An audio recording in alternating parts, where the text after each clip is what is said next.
Okay, so we're back with Fall of Magic. I was muted. It is a GM list, or rather GM full adventure about Fall of Magic, and I guess we're trying to save it, or maybe not. Who knows? There could be traitors in our midst. There could be mist in our midst.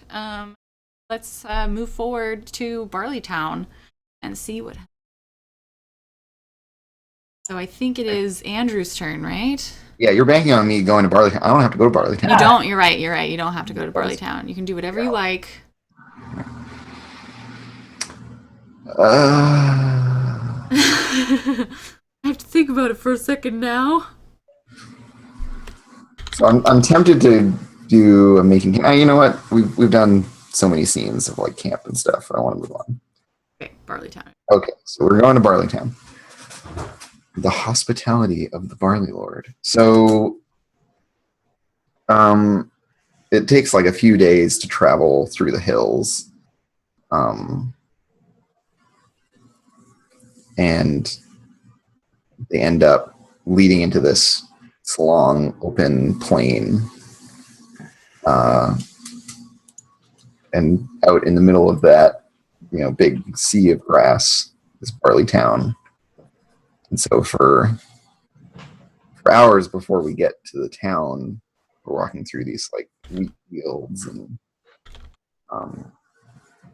seeing farmers here and there, and then up on a hill with a little humble kind of fort on top of it. In the distance, there's Barleytown. And when we're still like an hour or so out, I think the Magus like reaches into some fold of his cloak, and he pulls out what would it be? It's like a little tiny wind-up bird. It's like a little mechanical bird, and he like turns this little key in it a few times and like whispers into the bird, and then it like springs to life out of his hands and flies and like flutters off towards Barleytown. And he like just like stands for a moment and kind of like seems to need to like catch his breath, and then keeps plodding along the road. And after like a few minutes of us walking along, this like procession of people from Barleytown comes out, and it's all like it's the village like carnival or something. Like they have all these bright colored cloth on like banners, and there's some like minstrels playing, and like little kids running around the whole thing excitedly. And people from the like nearby homesteads and stuff are like rushing out to the road to like see what's happening. Yeah, the Barley Lord, whose name will be Piccolo the Barley Lord, who is this like, I think she's this like really corpulent lady, who just like is like the mayor / duke of Barleytown, and she is on foot. She's like walking kind of at the head of the parade and like shaking people's hands as they come from their farms to like see what's going on, and loudly proclaiming that the Magus is coming to town, and this is that it's gonna be a festival for like the whole week. Will be this like, festival, and yeah, she's got like big brawny arms and these like big heavy boots on. She's like clumping down the road, shaking hands and kissing babies. And so they like the group kind of meets this procession, And the Barley Lord spends like 5 minutes delivering this speech about how auspicious and wonderful it is that the Magus is coming, and is totally like oblivious to the whole idea that like there's some dark reason that the Magus has left Ravenhall. And the Magus maybe seems a little bit confused at all of this and keeps trying to like stammer out some correction or clarification. But Piccolo, she just like talks over him the whole time. And then like before anyone can reply to this whole like announcement, proclamation, speech that she's given, she's like, and back to Barleytown, and like turns the whole person around and starts walking back. And they just like leave us in the dust as they like return to town. Like is moving so slowly that he can't keep up with the parade. And that's the hospitality of the Barley Lord. Welcome. Lovely. All right. Well, River is going to. She is gonna go to the farmer's market. So they approach. They crest the hills of Oak Hills, and finally the land flattens out, and it's just fields of grain and produce, just plenty as far as the eye can see. And the only thing that is breaking this like endlessness of fields is the hill, which is Barleytown, and it's the only thing that hasn't been turned agriculture in the whole. Like everything you can see once you pass Oak Hills is just plains and fields and produce, and maybe a couple maybe there's some grazing cattle, but it's all been turned into something productive. Except for this one hill with this like it's not super large, but it's a good sized like fort atop the hill, and the village is just there's just one road with houses and shops on either side. And they approach the town, and the Barley Lord does the whole speeching, and everyone is kind of peeking out to see the Magus. And River she feels more comfortable here. The bustle of the town, the people doing their work, the productivity, and the aliveness. It's not scholarly feeling. It's very village, and she likes it. It makes her feel at home. And as the Barley Lord or Barley Piccolo is proclaiming and speaking very loudly and making a big fuss, she's kind of glancing about at the shops and in her mind, like, okay, we'll need this. Like she's preparing her shopping list. And when the Barley Lord leaves, she just immediately like becomes one with the throng and the hustle and bustle, and she goes from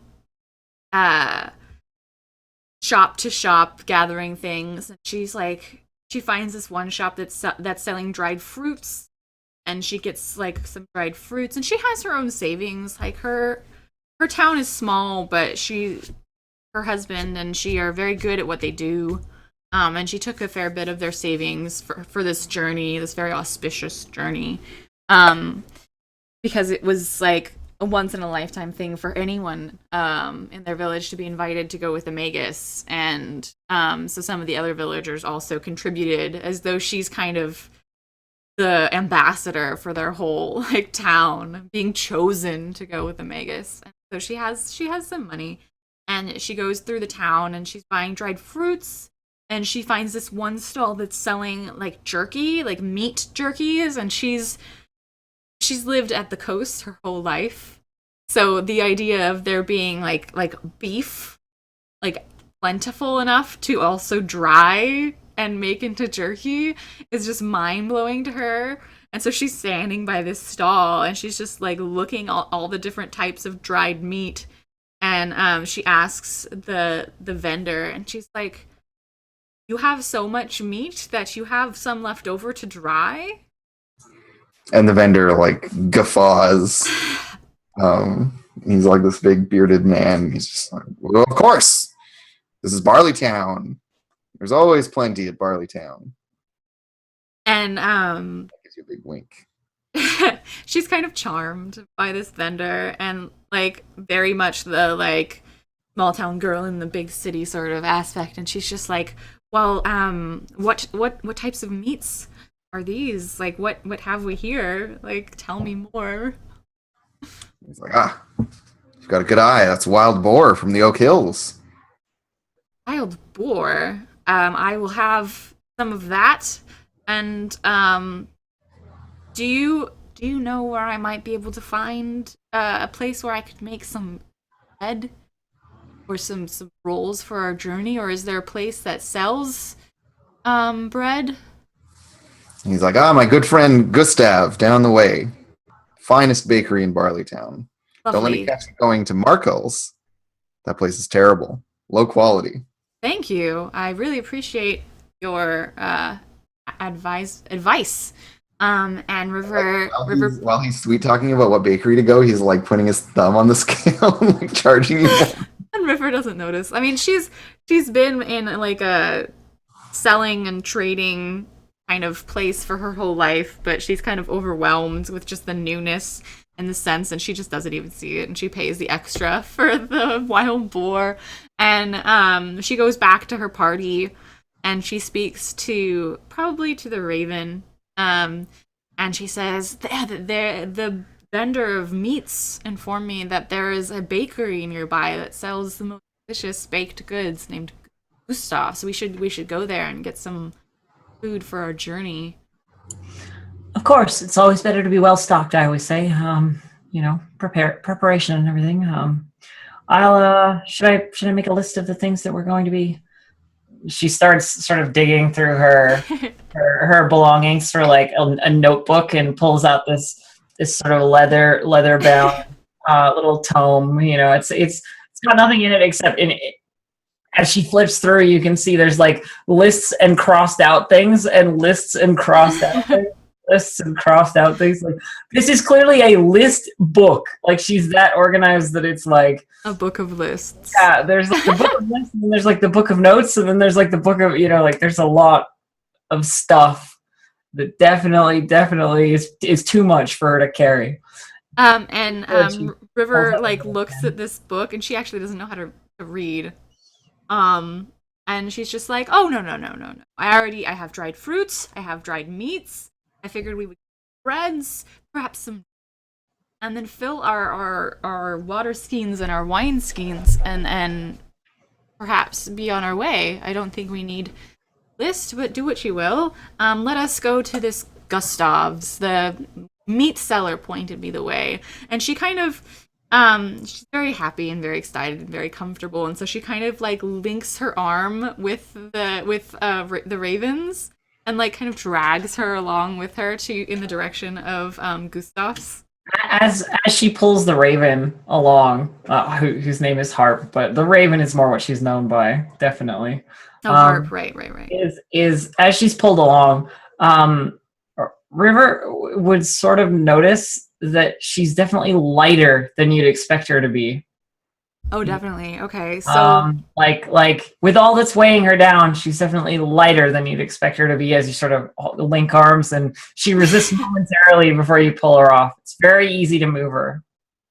So I'm thrown off balance for just a second, but recovering neatly, and we go to Gustav's and approach the man who looks like he's.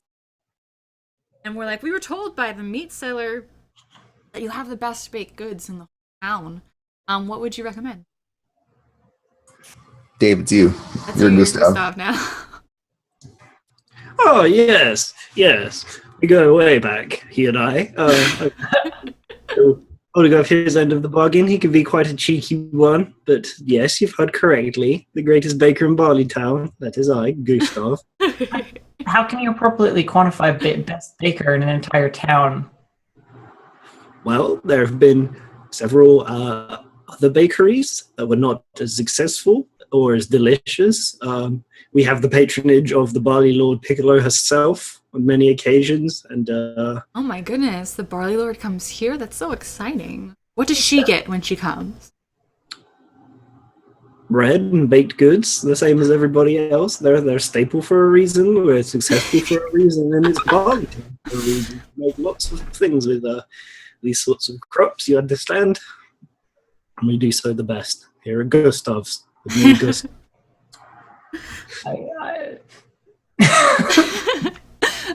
So basically, River just is she knows bread. She makes bread and she looks at the bread and it looks delicious.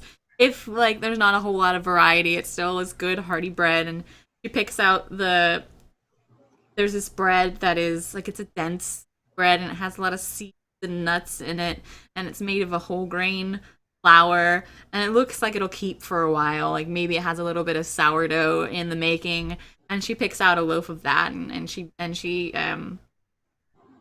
approaches Gustav and she's like, I will take this. This looks absolutely delicious. You are obviously a very talented baker. We will take some of this for the Magus. Yeah. Yes. So. Oh, you travel in the presence of the Magus. You will be honoured, I suppose. And in fact, I am honoured as well by your patronage through him to have served the Magus in some small way. Oh, it's once in a lifetime opportunity. It's very good, very good. And he kind of like looks around at everybody else in the store and he says, "For our most valued customers, it's on the house. I hope you enjoy." Let them know Gustav sells the finest. I can't keep up. He's obviously much more into David. Oh. Yeah, the Raven nods Like along approvingly. Nods along approvingly about like serving the Magus and like doing the right thing by the Magus. She nods along approvingly. And River's she's so like, she feels like comfortable finally. And she's very happy to be like doing what she's like accustomed to, you know, trading and buying and in a village in a bustling town. And so she kind of like grins cheekily, and like her cheeks like have little dimples in them, and you can tell that she's happy. Like she's definitely like more herself than she has been the whole trip. And she gathers the bread and thanks Gustav, and then exits the bakery with the Raven harp. I don't have the names. It's Harp. Yes. Harp. And they go back the center road where I'm assuming the giant and Magus and the golem are, and that will be Cool. It is me now, right? It is you. Yeah. Okay. I'm going to skip us a bit forward, actually, to the night before we leave Barley Town in the morning, where we can still go back, but this I think probably fits best at the end, where the Magus pays a visit to the old abbey. I think he goes alone. He excuses himself, like from wherever you're staying. I'm not sure yet. We can establish that in a bit. But yeah, he slips away kind of unnoticed and heads up to the old abbey where he knows the bishop there. So would I think for this, if I could have somebody being both the magus and the bishop, because I need to play me. I need to play the golem. I can be the magus if you want. I've got an old kind of an old man. I'll do that. You know. Okay. I have a hat on, so I could be the bishop. there you go. Yeah. So the abbey itself is one of the oldest structures in Barley Town, though not in any state of disrepair It's kept very well, as you would expect of one of the most important buildings there. Perhaps more beloved even to the town itself than, the Bali Lord herself's manor.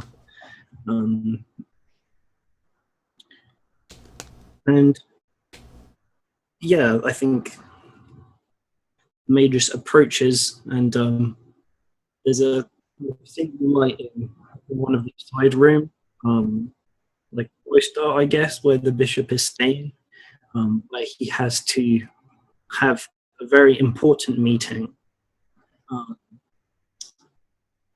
The golem accompanies them, wrapped kind of snugly like a cloak around the Magus, and kind of whispers into his mind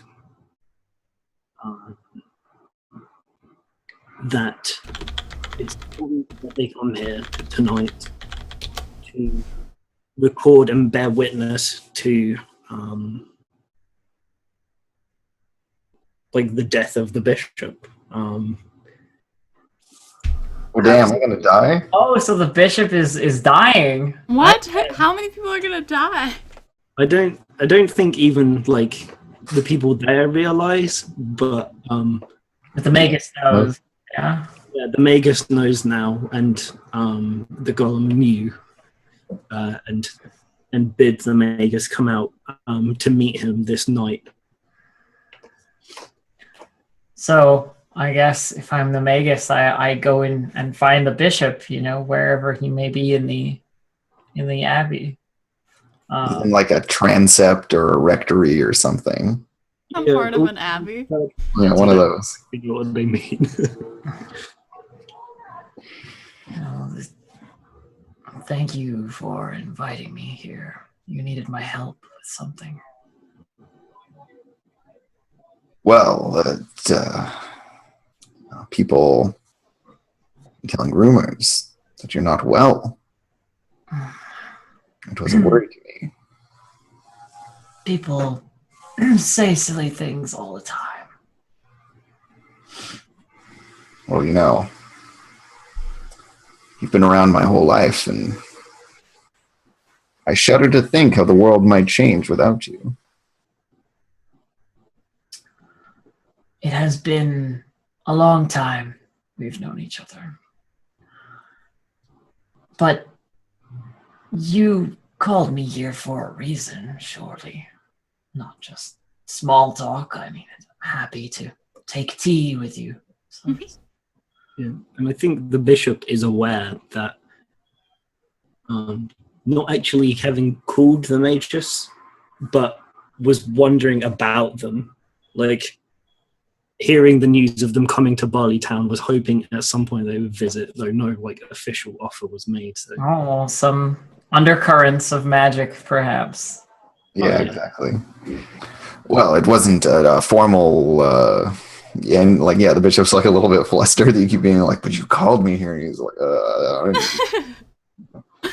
but you were in our thoughts, of course. Oh, maybe that's what it was. Are you all right, my friend? Have the years been kind? Ooh, never better, really. The abbey has been prosperous lately. And I'm proud to be surrounded by such good people. Really, things are going wonderfully here. Many people turn to religion when things are tough, times are hard, I think these are people that you will give comfort, and find places for. It's a noble pursuit. And yeah, the bishop was so busy talking up how great everything is, but you're talking about bad shit's gonna happen and people are gonna turn to religion. He's just yeah. Kind of quirks his head what do you mean? It's the harvest season and the town is faring well. What's on the horizon that you see? I can't say what is coming, for I'm not sure myself what is to be, but what is now is troubling. The decline of forces once strong, the waning of long time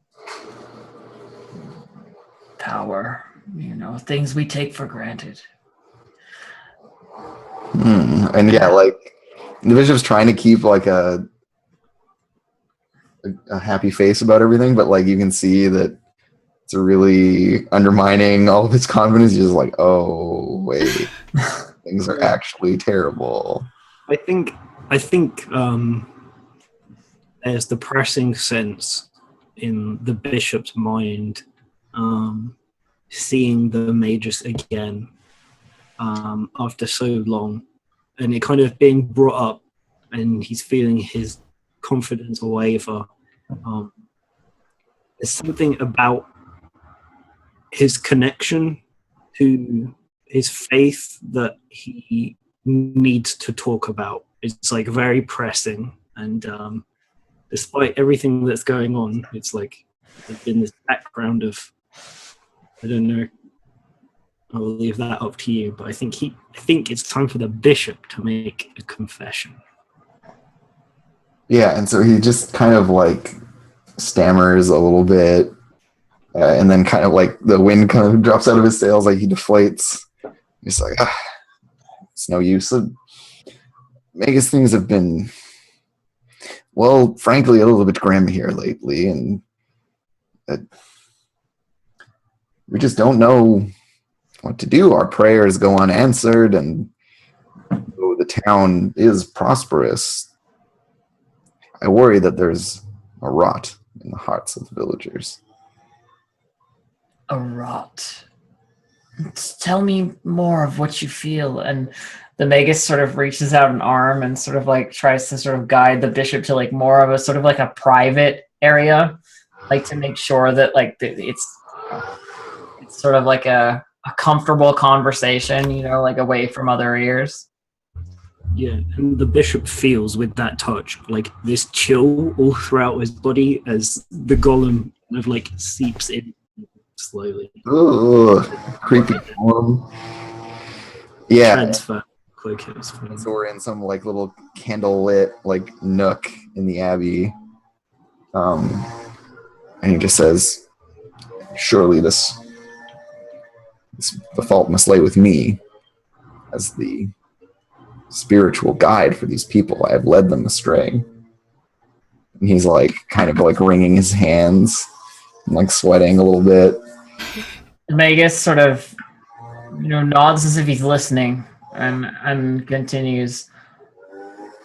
Everyone, no matter who, myself included, makes mistakes and poor choices. The peasants or the folk may be the ones who are not listening to your advice. And at this point, yeah, like the bishop just like his composure just totally goes, and he like takes a knee and he's like holding Meg's hand. He's like, "No, you don't understand. It is me that has failed them. I told them that what is it? It's like I told them that Piccolo had their best interests at heart and that they needed to give generously, and now, well." And now, sort of like the hand that he's holding, like he puts like a hand on top of it in like a comforting sort of way, But meanwhile, there's the bad cop who's like inside the bishop's brain. Yeah, and he's just like stammering about like money and like babbling and just like crying a little bit. And eventually he like regains enough of his composure to like speak clearly and just says, seems that in times of plenty, our eyes go to greed and gathering more. The town was much better when there was not enough food to go around. Everyone worked together to bear in the hardship, but now, well, there are only a few who benefit, while the rest are worked to the bone. Perhaps we can see and sort this out, at least speak with the Barley Lord a little more. I'll see what I can do. You know, he sort of doesn't really know how to comfort the bishop, like, in any way other than to try and solve his problems. Like, the magus is really used to sort of being the person to solve the problems, and he's got his own problems right now. Yeah, so What's it like having the golem in your brain? yeah, I'm thinking about this. I think in this instance, as the bishop was looking for answers from the magus, but isn't finding them. The voice instead in the back of his mind is one very high, and he feels a warmth like fill up his body. It's like and there's like the very faint sounds of like maybe like trumpets or like light fluttering. Is very like, if it weren't so personal, it would be kind of obvious caricature of like an enlightening or a holy experience. And so to play to that, the golem speaks to the bishop and tells him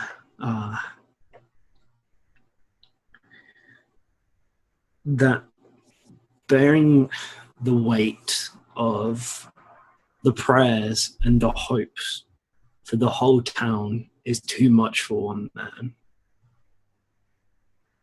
However, you have served me well, and we will part. It's like your generosity, your hope for them shall pass on. And then I think the bishop begins to feel like very, very tired.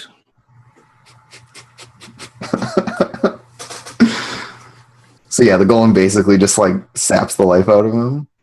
Yeah, that's what he's doing. He's dead now, like off you go. What? Yeah. Dead. The golem murdering the bishop. What? Yeah. And I think there is definitely the golem realizes that all the hopes and the faith of the masses in Barley Town holds some energy in itself, and it has deemed that energy would better serve bolstering the mages for the journey ahead. And so as the bishop retires to his sleeping quarters, the mage just feels like slightly invigorated, kind of healthier, a bit more warm in the cold night air. And the bishop dies? The bishop, doesn't wake up the next morning. God. Wow, that was a pretty great scene. I don't know how I'm going to deal with that. Oh Like, my the last god. thing he does is write this letter to his or this thing for like how the town needs to like pray for the magus and stuff, and like totally the new like policy is about praying to the magus basically. Yeah. Oh god, okay. What are you gonna do? Wow. Yeah, it's Elf's turn. Is it me? Oh, man, I have to follow that up? Oh. But you can jump back. I figure that's before. Well, yeah, that's gonna be sort of like, that seems like last night kind of stuff, like you said, Dave. And I love that it's too late for the mages to actually do anything about it. It's just like, oh, there's like problems of corruption in the village. I gotta go. Sorry. So, flashback forward. I mean, back, I guess. To you know what I mean. Backwards in time to the first night that we arrived in Barleytown. So the first day we arrived, and then the evening of that day. We were looking for a place to stay. And what better place to stay than the ever-friendly Inn of the Axe and Fiddle, where I will put my token there. Oh, God, I didn't even read the prompt. God.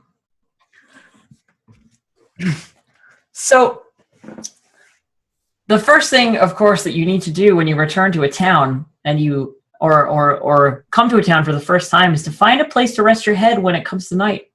Towns don't really like it when you camp out in the middle of, the road. And Barleytown is no exception to that. They have a strict no vagrancy policy when it comes to camping in their town. And it is a policy of which Harp is very well aware, because she's aware of all the policies everywhere, very closely, as is her wont to know. So, leading the group, I suppose, on that evening to the Inn of the Axe and Fiddle, she stands outside and she motions to the sign and basically says, "This is probably the best place we're going to find in town, unless we sort of are invited personally by the Barley Lord to stay within her large estate. But I really don't think that's going to happen." She looked like a show to me and not so much an invitation. So Inn is better, I think. Inn is better. So she pushes open the door and steps inside and walks up to the sort of front counter of this place, where there is a woman behind a counter who looks like she's sort of in charge. Yes. Oh, welcome, travelers. It seems that you have come some way. And she sees the Magus with them, and she just straightens everything, dusting stuff, and come in. We have many fine rooms for you. We heard of the arrival of the Magus, and we never once thought that he would come to our humble inn. Is very humble, and she's motioning around for her staff to tidy things and someone get out the actual silver, not the places it's an inn. There's a bunch of people drinking and it's pretty busy. It's fairly crowded in the tavern or the inn, I suppose. Where there are farmers and city watchmen and so forth, all sort of gathered around, doing their various leisure time activities. And turning back to the woman, the Raven says, "So what would be a reasonable rate for the group of us? I'm not sure the giant needs a... Do you need to see Vaughn's foot outside the door?" Never mind. The 1, 2, 3, 3 of us. And what about the golem? Is the golem in physical form? Does the golem Oh, it's me, you, and the Magus. Never mind. Yeah, no. I think the golem is, for now, kind of around. Okay. I counted wrong. My apologies. Yeah, I figure that when the golem isn't visible, he's kind of or it's kind of settled in the Magus, so to speak. Okay. What are the reasonable rates for the 3 of us? Well, 3. How many rooms will you be needing? Do you need a room? She says, looking over at River. Oh, I can share, or I'm not particular. What will cost us less? The Magus should have his own room. Yeah, I don't want to sleep that creepy. I suppose that works. The two of us will share, and the Magus will take his own. Well, the Magus's room shall be on the house, but you two, reduced rate, how much in there are 2 gold a night? Seems a little steep, but I have the. We are a very good inn. No, I Comes it's with fine. breakfast I and don't, dinner. I don't really want to argue about it. Just here's the money, and we'll, the Raven, not a very good haggler or social person, just in general. Take my money and stop talking to me. Go away. If you could maybe give us the keys or yes, of course. And she hands like the keys to 2 rooms, one of which she's like very like gingerly hands to this like bus boy or whatever. Like she's like, this is the Magus' room, and it's like the best room. It's pretty much the honeymoon suite or whatever. And she's giving that to the Magus, and she makes sure that this busboy knows like this is the Magus. And then like says, "Oh, follow him. He'll lead you." And we follow. The 3 of us follow upstairs, and the Magus, settles down in his room because he's tired and so forth. He's an old guy, and he's getting weary. But seeing the inside of the room that me and River are going to share, there's only one bed. And that's a problem for another time, and she sort of closes the door to the room and goes, do you want to maybe get something to drink or eat or anything? Are you all right this evening? Or River knows that for the most part they're gonna probably be on the road during the rest of their travels, and so the idea of a warm meal and some ale just like sounds really, really good. Yes, I would love to take of that free dinner. The innkeeper was talking of take advantage of a warm meal by a warm fire with Oysters Company before we are on our way again. Well, then let's go back downstairs. I'll just leave some of my things in the room. And she sort of like, takes off the huge bundle of books hanging from the shoulder strap and like lays them in the room along with her like walking stick quarterstaff kind of looking object, and follows River back downstairs to grab a table. There's a few empty tables, though the place, like I said, is kind of noisy and busy, and she looks up over at the busboy, the like busboy who had brought them upstairs before, and says, "Can we get some drinks, maybe, and some dinner?" Yes, that would be great. And waits for sort of the drinks and food to arrive. And starts eating immediately. Her small talk is awkward and generally sort of stilted, but you can tell as she drinks more and more as sort of the evening goes on, and it doesn't take very much, like half of a mug of ale, and she's already like, kind of thing. She turns to River and she says, Do you like music? Why, yes, I love music. My husband and his fellows always sing a joyful song when they're hauling in the crab pots off the dock. I know a few songs. I've been studying some of the sort of more folksy kind of stuff recently, for the travels, I guess. I could just try and sing something, maybe. And she launches into sort of like trying to sing. You can tell she's about to start singing a song, and instead of the sort of like song, the lilting tones of a fairly all right vocalist, There is like a raven cawing squawk noise that just like comes out of her mouth, like it's completely involuntary, like during the sort of like beginning of this song. The first few words are fine, and then kind of comes out, and she like immediately sort of like covers her mouth and goes, maybe another time, and sort of lays her head down on the table as if she really shouldn't have drank anything. And that's the end of the scene.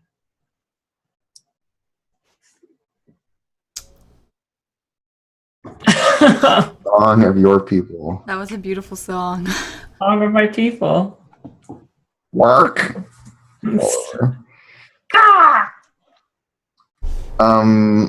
Let's see. So my options are the inn again, the farmer's market, the old abbey, Swine Hill, Matilda's farm, or Oak Island, where I can have a happy memory. Yeah, maybe I'll have a happy memory. Maybe that would be nice. So this is probably on like the second or third day, and I'm imagining that like we hang out in Barleytown for a week. So on the like second day, the giant, Fawn the giant, like drags River out into the countryside to like look for this spot. You're like, I'm sure I know of a spot. I want to show it to you. Will you come with me? But then he just like grabs your arm and drags you along. Like, Wait, who is he bringing? You. Oh, a giant?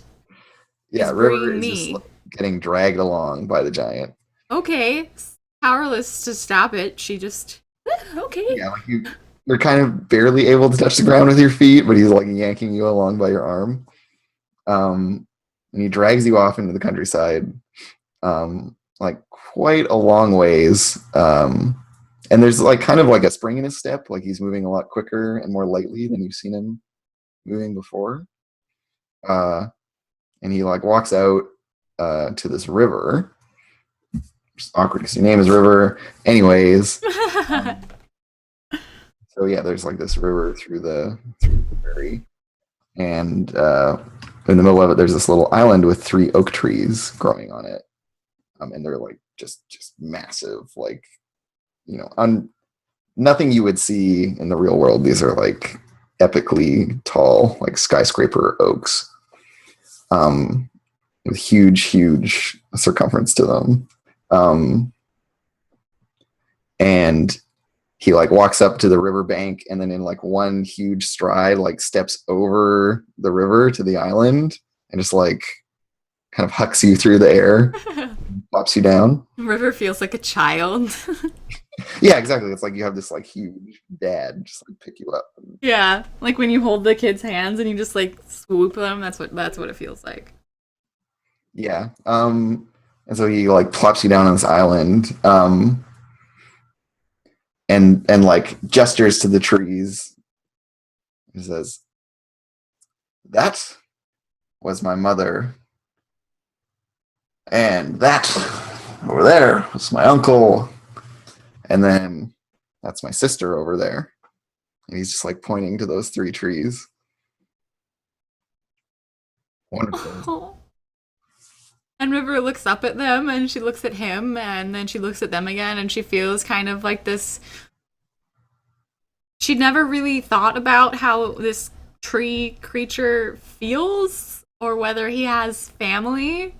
He kind of seemed like fantastical and otherworldly to her, but she sees him like in his excitement to get here and pointing at these like trees that, yeah, okay, they look kind of like him, and she can kind of see like features like closed eyes maybe on like high up. And like maybe like the faces have been like stretched out over time as it like grew super tall. So there's like this incredibly long face. Like the tree has a super long face on it. And like she never thought about this tree giant having a family, and so she looks from the trees, these huge oak trees, back to Fawn, and like she feels like her heart break a little bit.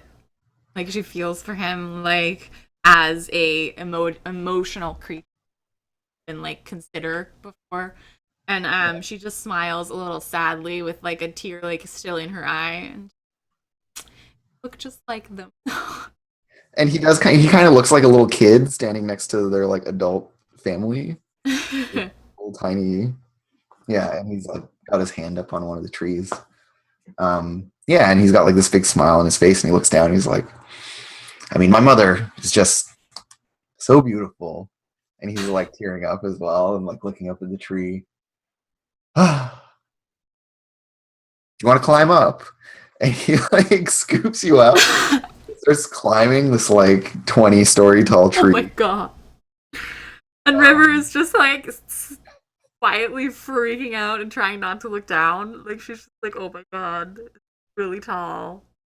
And so yeah, he like climbs up the tree with you and hangs out in the branches, and there's like some weird giant acorns and fruit and stuff. There's all this like weird, there's like this whole weird little kingdom up there. He like hangs out up there for a bit and then takes you back down at like towards the sunset or whatever, and like plops you down on the island and just says, thank you for coming out here with me. It was a lovely day. And then he like scoops you up and drives over the river. Yeah. And that's the scene. It's a happy time. Cute. Oh, that was so cute. Okay, so it looks like if we choose to leave this town, there's a split. We have a choice. We can either go to the Stormguard Mountain or to the Mistwood. Break time before we move on?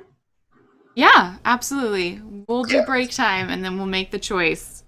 So come back if you want to know whether we choose the Mistwood or the Stormguard Mountain. And we will see you guys in just 5 minutes